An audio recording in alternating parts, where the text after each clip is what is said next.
आज का हमारा टॉपिक है फॉरेन की कंस्ट्रेंट।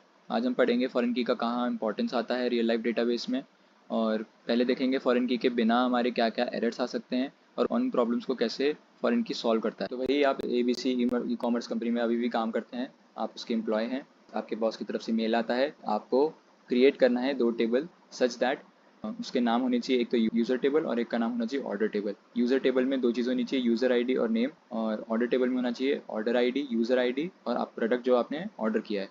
और इस तरीके से ऑर्डर करना है कि हमारा जो यूज़र है वो वैलिड हो, रजिस्टर्ड हो और उससे हमारे ऑर्डर जो है लिंक हो, मतलब जिस यूज़र ने जो ऑर्डर किया है वो एक दूसरे से लिंक्ड हो। तो हमें कुछ ऐसा बनाना है टेबल। ओके, सो ठीक है, तो वो 2 टेबल मैं आपको स्ट्रक्चर दिखा देता हूँ। मैंने 2 टेबल बनाई है, क्रिएट टेबल यूज़र्स नाम से। इसका है यूज़र्स आईडी, इसमें इंट है, वो प्राइमरी की है हमारी यूज़र आईडी, और नेम var4।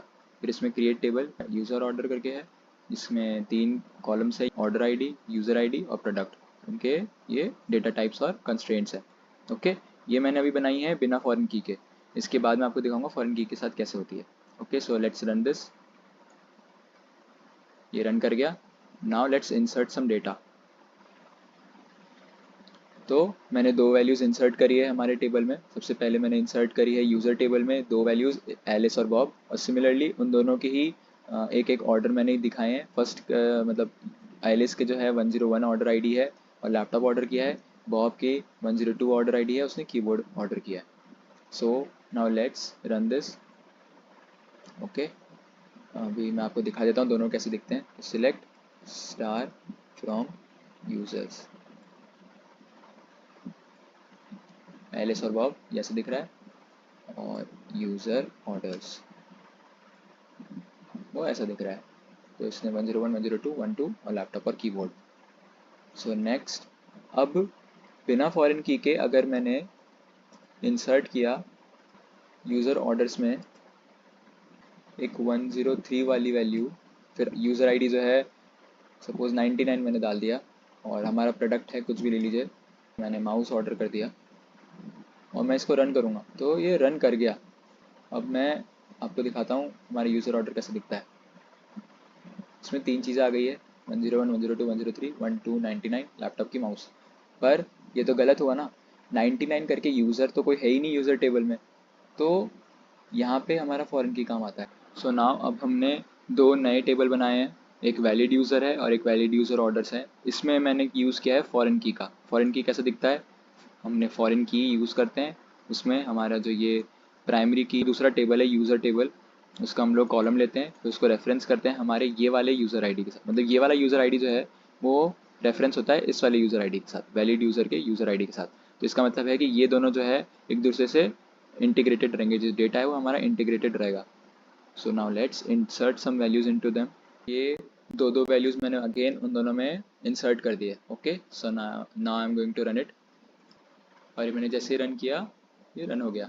सो अब मैं आपको दोनों दिखाता हूँ कैसे दिखते हैं। सबसे पहले वैलिड यूज़र दिखाता हूँ, select star from valid user, ये दिख रहा है 12 Alice Bob, similar to user वाले टेबल। और अब वैलिड यूज़र ऑर्डर्स करके करेंगे। सो वही सेम जो हमारा यूज़र ऑर्डर करके टेबल था वो ऐसा दिखता था, सेम टू सेम अभी बन गया है।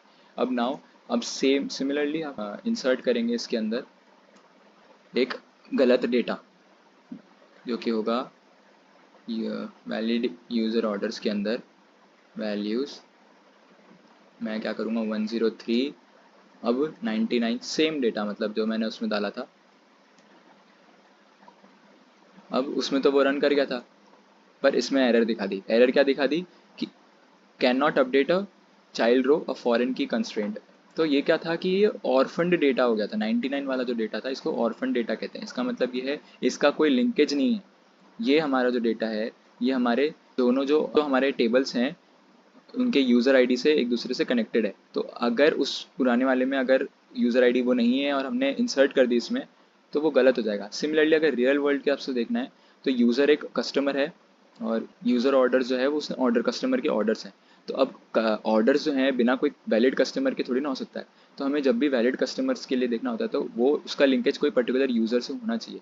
ओके, सो कोई भी ऑर्डर का वैलिड हमको देखना है कि वैलिड ऑर्डर है हम कैसे पता करेंगे कि वो वैलिड कस्टमर के थ्रू आया है? तो वैलिड ऑर्डर्स और वैलिड कस्टमर एक दूसरे से लिंक्ड होने चाहिए। इसका मतलब ये है कि फॉरेन की कॉन्सेप्ट यही बताता है कि डेटा इंटीग्रेशन जो हो हमारे टेबल में वो सही रहे।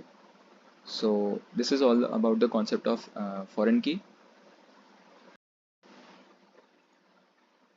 तो फॉरेन की क्या होती है? फॉरेन की एक जैसे कॉलम है एक टेबल के अंदर जो लिंक करती है दूसरे टेबल के प्राइमरी की को। हाँ, मैं ये बताना भूल गया था, जब भी हम लोग लिंकेज करते हैं प्राइमरी की और फॉरेन फॉरेन की का किसी दूसरे टेबल से, तो उसके पहले वाले की प्राइमरी की होती है।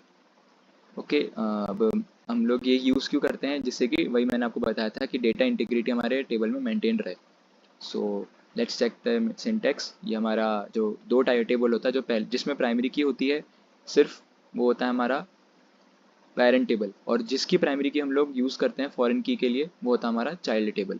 सो हमारा चाइल्ड टेबल का जो स्ट्रक्चर है, सिंटेक्स है, वो कैसे दिखेगा? क्रिएट टेबल, चाइल्ड टेबल का नेम, उसके जितने भी कॉलम्स है उसका डेटा टाइप, ऐसे अदर कॉलम, और जो पर्टिकुलर कॉलम हम लोग पेरेंट की से ले रहे हैं, पेरेंट टेबल से हम लोग जो ले रहे हैं उसका कॉलम, जिस पर्टिकुलर कॉलम, जैसे हमारा यूज़र आईडी था वो कॉलम आ जाएगा, और उसका data type same data type.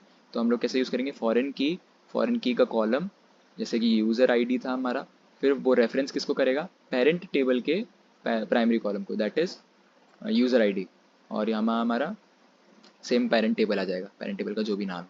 Okay, so this is all about the foreign key. Thank you.